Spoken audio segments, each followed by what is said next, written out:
Derwish Mohamed Tahar, je suis pharmacien pharmacologue. Je suis enseignant à la faculté de médecine de Constantine. Je suis actuellement au niveau du CIFAL pour présenter une conférence sur les produits naturels de santé à l'invitation des laboratoires LDM. Ça sera l'occasion de présenter ce type de produits à la communauté pharmaceutique et scientifique. Donc, c'est des produits qui ne sont pas à proprement parler des médicaments, qui ont des principes actifs végétaux, des extraits tirés des plantes et qui peuvent être utiles dans la prise en charge de certaines pathologies et problèmes de santé que rencontrent les citoyens algériens. Le but est de présenter qu'il est tout à fait possible de concilier la rigueur d'une industrie pharmaceutique avec un extrait d'origine naturelle pour avoir à la fois un produit sûr pour la population et efficace, susceptible d'améliorer leur bien-être et leur santé. Contre la progression du nombre de pays qui se dotent de politiques publiques de promotion des médecines traditionnelles et alternatives, principalement à base de plantes. On est jusqu'à une centaine de pays à l'orée des années 2020. Donc, une grande partie de la planète se convertit à ce type de politique. Malheureusement, l'Algérie, comme vous le constatez, est un petit peu à la traîne. Donc, les autorités et les opérateurs doivent collaborer parce que c'est un acteur clé, c'est la puissance publique qui promulgue la réglementation, avec bien sûr un engagement des laboratoires fabricants dans la promotion d'un cadre réglementaire et le respect de ce dernier. Donc cette collaboration est plus que nécessaire. Donc je vais illustrer mon propos avec un exemple tiré du marché algérien, à savoir le groupe LDM qui a bien voulu m'inviter. Donc il s'est doté en plus des médicaments classiques d'une gamme de produits conseils proposés en officine pharmaceutique, principalement des produits parapharmaceutiques destinés à la santé familiale, formulés à base de compléments d'éléments naturels, vitaminiques, nutritifs et bien sûr ce qui nous intéresse, des extraits végétaux.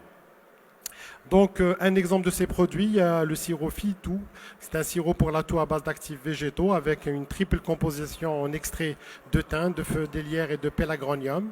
Une efficacité de ces extraits a été établie sur le plan aussi bien scientifique que clinique. Commençons par le lierre où l'effet antiuticif a été établi par des essais de très bonne qualité, randomisés, contrôlés en double aveugle et multicentrique, avec une démonstration assez éclatante de l'efficacité dans la réduction de la toux par rapport à un placebo.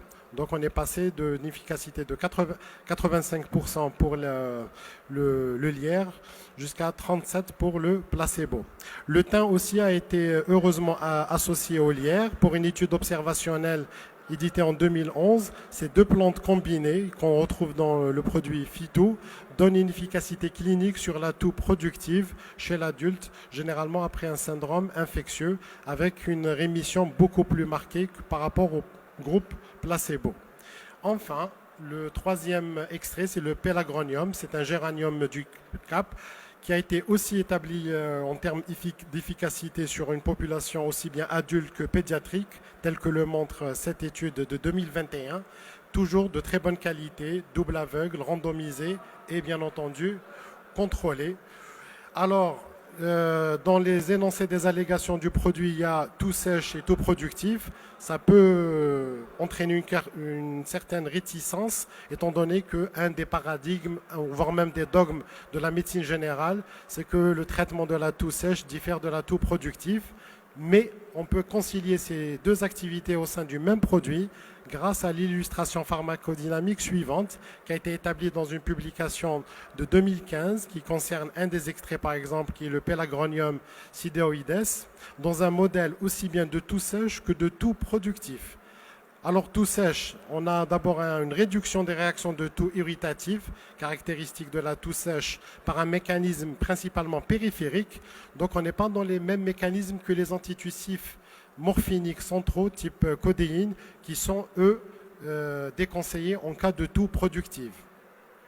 Par contre, la toux productive sera prise en charge par un effet sécrétolytique type mucolytique qui permet de constater de manière optimale une évacuation plus grande du mucus.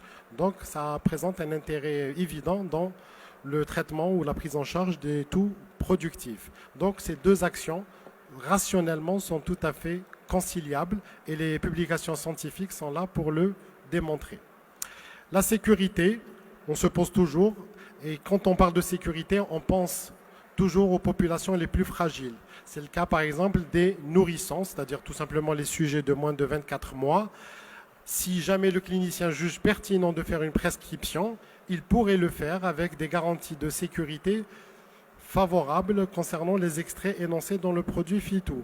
Alors les argumentaires sont multiples. D'abord, il y a eu des essais cliniques qui ont inclus des sujets de moins de 2 ans et qui n'ont révélé aucune contrainte attendue des produits antitussifs tels que l'encombrement bronchique chez le nourrisson. Donc il n'y a aucun problème signalé durant ces essais. Les mécanismes d'action, contrairement aux mucolytiques purs qui causent justement cet encombrement, et n'est pas retenu ici pour ces extraits. Les mécanismes sont multiples et souvent périphériques.